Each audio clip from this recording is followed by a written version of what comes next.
So I'll let you guys read about the history of Stravinsky and Bartók and their works. You can they have a nice breakdown since Stravinsky was all over the place and had a very long life and career from 1904 all the way to 1971 in many continents and different places.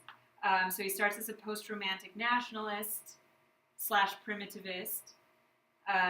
Rite of Spring is definitely more of a primitive piece. Then he transitions during the war and just after the war into a neoclassical composer. By 1923, he's full neoclassical in 1951. And then after World War II, when he's living in the United States, he switches to serial technique. So, and these are just some nice representations of each of those periods. And it kind of gives you a description of what that means. So, same with Bartók. Bartók, extremely interesting dude. He traveled around he's sort of the first ethnomusicologist. He traveled around Eastern Europe when he realized that people were all flooding to the city and losing all of their folk culture and their folk songs. And he traveled around Eastern Europe with an actual wax cylinder record player, and recorded all of these old folk songs with quarter tones and different systems of modality, and then he would use those in his own compositions. So we'll get to him in a minute. But basically, what they're going to do is we're looking at the march. So this is just one little piece of l'Histoire du Soldat, which is a composition for basically winds, strings, and percussion, small chamber ensemble, spoken word, and dancers. It was composed during World War I, and it was premiered right after World War I, while Stravinsky was basically hiding away in Switzerland, avoiding the war.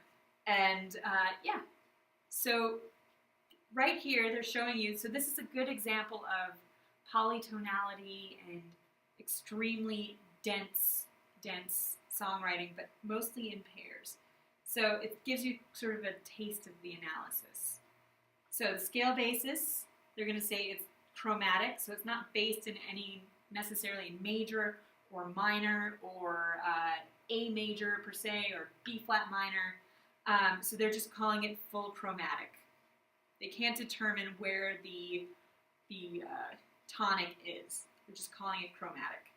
So they start with a G major, right? And it actually goes to a 5/9, which is pretty amazing for Stravinsky.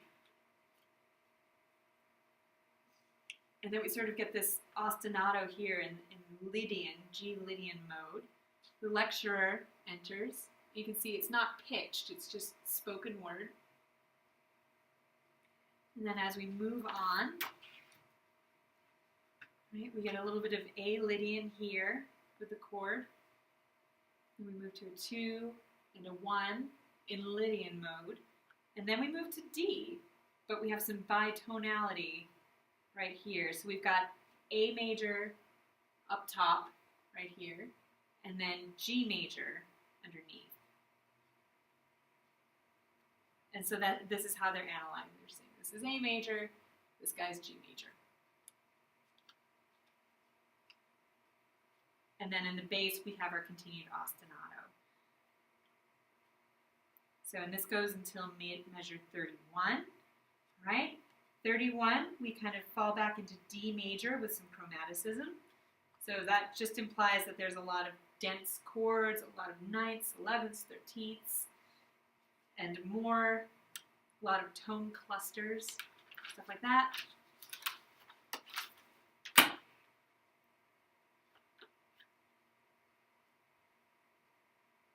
So, and as we move on, so here's the violin part, not a whole lot going on there. Then we go back to bitonality, so here's another place where bitonality happens. We've got E Lydian with some chromaticism over G major, right in here. It's pretty cool.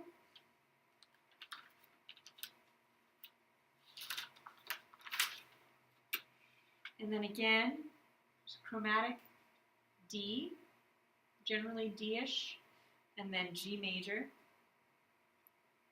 And here we're actually in G major until measure 64 back here. And then we get bitonal right here. So we're bitonal to measure 84. So that goes for a while. This piece is pretty long. And then we go G minor in 84. We've got this nice pedal tone. D goes on, chromatic, and then we end in C major. And that's really the most analysis that they can do on it. I mean, you can go in and tear each of these chords apart, but this is enough to just sort of generally, describe it. So the melody is in the top part, often with contrapuntal accompaniment. If you're talking about the melody, it's a mixture of homophonic and contrapuntal texture. It applies throughout most of the composition, and the melody is based essentially on diatonic scales. So there you go. Generally, the melody is diatonic. The chords that come with it are not. So the melody utilizes three motives. Motive A is simply diatonic. This first descends and then ascends. And then here you can see they broke out all of the motives, right? So here's motive A and all the sort of variations that they've got. So there's ba, ba, ba, ba, ba, ba, ba, ba, right? And then you can see it in all of its derivations.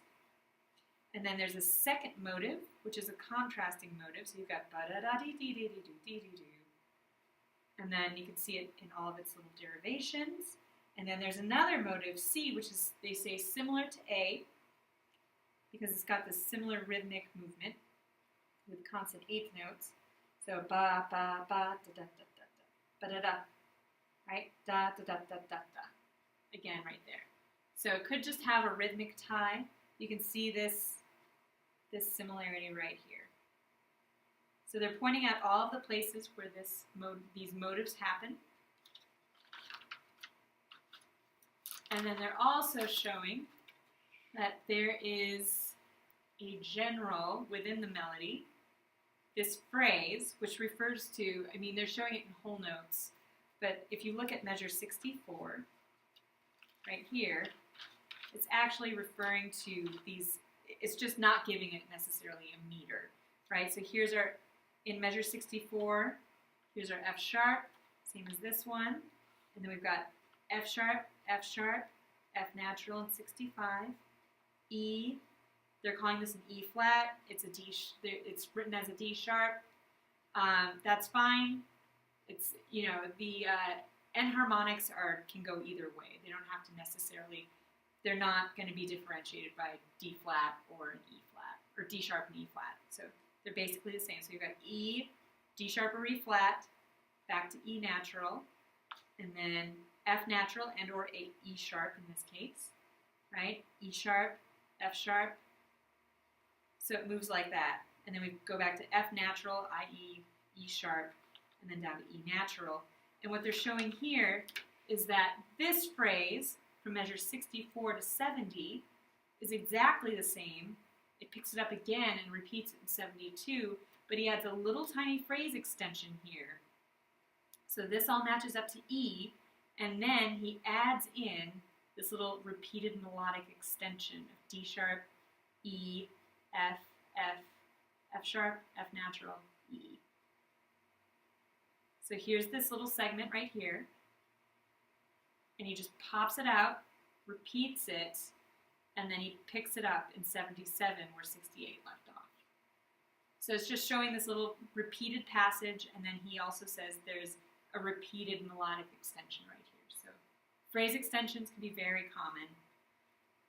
So they make a good point. The composition does not divide itself easily into clearly defined sections because it's strongly influenced by the spoken narrative. So basically its form is based on the actual narrative, the words. So I guess you could call it song form.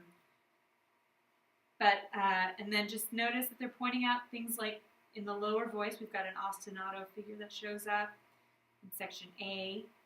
And then from 31 to 41, we've got a pedal tone, so they're calling that B. 42 to 83, the ostinato figure comes back, so they're calling it A. And then 84 to 90, the pedal tone comes back, so they're calling it B. So you could call it, kind of a loose binary.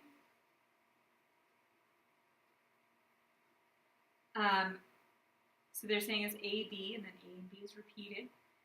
Another approach, so this is looking at the lower voice. The other approach is to organize the composition in motives. So we've got motive A from this part that we showed. So all of these motives and where they stack up. So 1 to 18, we've got A.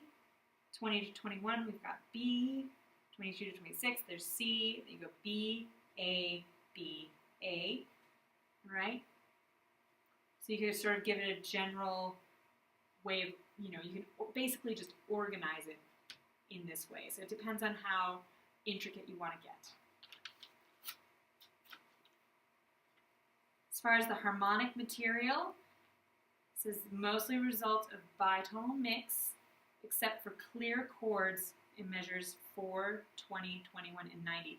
So what you want to point out are the oddities in a piece. So if it's mostly bitonal, you can call it mostly bitonal and find those places where there is a clear, diatonic chord, right? So it clearly fits. There's like a 1 to 5, or briefly goes into circle progression. So those are going to be oddities in a composer like Stravinsky. So they're worth pointing out.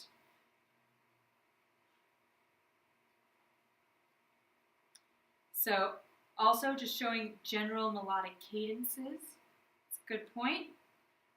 You can't really label them or give them a direct label, but you can point out that there is a cadence in a movement. So overlapping phrases, fairly common. A melodic cadence is completed in one voice while a new phrase begins in the other voice. So you've got a nice ya-da-da-da-da, right? So this little melodic cadence, there's a slowdown of the harmonic motion. And then as that's happening, another cadence starts up, right here. So in here, we've got same thing, overlapping phrases. So here's one melodic cadence, and then the next phrase, you can see overlaps by about 16th and 8th, a whole quarter note. So one of the more interesting things to talk about with Stravinsky is meter. He's constantly changing meter, and meter is huge in his compositions. So talk about how there are frequent meter changes. In most instances, the steady ostinato figure disregards these and plods on as if the 2/4 meter had not been alerted. So notice, and then there's a version illustrating how it might have been written. So in this case, they're showing how it actually is. So it goes 3/4, 2/4, 3/8, 2/4. But they're showing that you've got this constant 8th note pattern right here. And you can actually break it up into 2/4. So this is going to be 1, 2, 3, 4, 5, 6, 1, 2, 3, 4, 1, 2, 3, 1, 2, 3, 1, 2, 3, 4, right? In 2/4. Here, you just do 1, 2, 3, 4, 1, 2, 3, 4, and they're just showing that this could technically be broken up into 2/4, but that's not how Stravinsky wants the accents, right? He wants strong, weak, weak, strong, weak, strong, weak, weak, weak, strong, weak, weak, strong, weak, weak, strong, weak, like that. So, texture, they just note thin homophonic texture persists throughout. Upper voices occasionally engage in counterpoint. So there's not a whole lot of counterpoint, mostly homophonic. Texture's pretty thin. There's not a lot of instruments. It's usually just 2 instruments going at one time. So yeah, that's Histoire du Soldat. And I would suggest listening to it before you listen to all of this. Too late now. But yeah, listen to Histoire du Soldat while you look at the score.